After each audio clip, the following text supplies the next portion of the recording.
وہاں اندر تھوڑا سا شور ہے مشینوں کا، یہاں میں باہر یہ ویڈیو بنا رہا ہوں. یہ ویڈیو اس بارے میں ہے ائمہ اہل البیت علیہم السلام کے جو نام ہے وہ مسجد نبوی کے اندر لکھے ہوئے ہیں، اور آپ اسکرین پہ دیکھ رہے ہوں گے جہاں پہ خلفائے راشدین رضی اللہ عنہم کے نام ہیں، ریاض الجنہ کے جو اوپر کا حصہ ہے، وہیں پر ائمہ اہل البیت علیہم السلام کے نام لکھے ہوئے ہیں. سب کے نام لکھے ہوئے ہیں، ائمہ اہل البیت علیہم السلام کے نام ہیں. امام علی علیہ السلام، امام حسن، امام حسین، امام زین العابدین سید سجاد، امام محمد الباقر، امام جعفر الصادق، امام تقی، امام نقی، امام رضا علیہم السلام، یہ سب کے نام مبارک جو ہیں اسماء گرامی وہ یہاں پہ لکھے ہوئے ہیں. تو اس کا مطلب یہ ہے کہ یہ نام جو ہے جو ہمارے ہاں پاکستان میں اگر کسی کے گھر میں لکھے ہوں یا کسی جگہ پہ ہم دیکھ لیں تو ہمارے یہاں سمجھا جاتا ہے کہ یہ کوئی شیعوں کے نام ہے. ایسا نہیں ہے بھائی، یہ لوگ جانتے ہیں بھائی اسلام تو یہاں سے آیا نا، ان لوگوں کو معلوم ہے. اب یہاں پہ ان ناموں کا ہونا یہ کس بات کی علامت ہے؟ یہ اسی بات کی علامت ہے ان کی اہمیت کی. کتنی اہمیت ہے اسلام میں ان ذوات قدسیہ کی، اور حدیث الثقلین وہ ان کے سامنے ہے. تو لہٰذا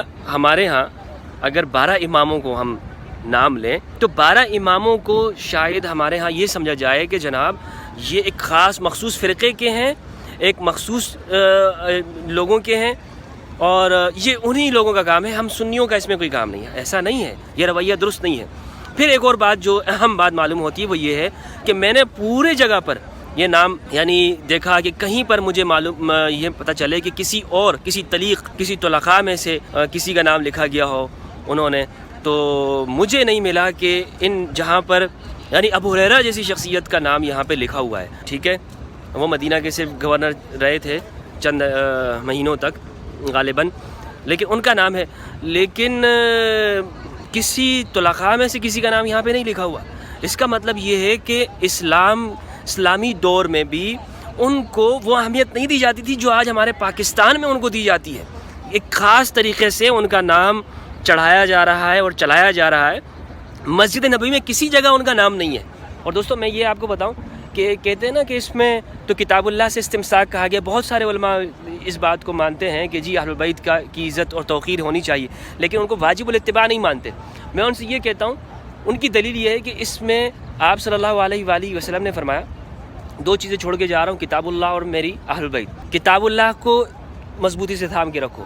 اہل البیت کے بارے میں کہا کہ اذکرکم اللہ، صرف اللہ کو یاد دلاتا ہوں، یعنی ان کی محبت کرو. ان کے بارے میں اتباع نہیں ہے. یہ انتہائی تحریف ہے اس معنی کے اندر. اس کی وجہ یہ ہے، اور عربیت کو نہ سمجھنا ہے، اس کی وجہ یہ ہے کہ جب 2 چیزوں کا بیان ایک ساتھ ہو جائے پیچھے، تو اب آگے جو ضمیر اس کی طرف لوٹائی جاتی ہے وہ ضمیر واحد کی ہوتی ہے. تثنیہ کبھی تثنیہ کی بھی ہو جاتی ہے، کبھی واحد کی ہو جاتی ہے.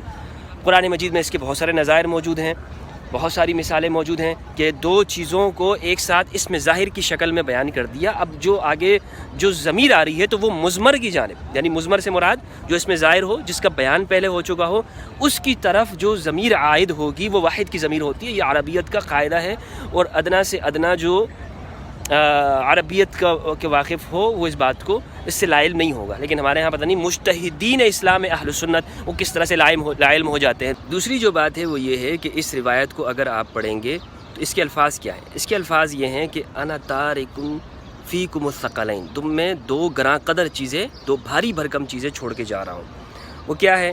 اولہما، ان 2 میں سے ایک، کتاب اللہ، اللہ کی کتاب ہے، فی الہدا و نور، اس میں ہدایت ہے اور نور ہے.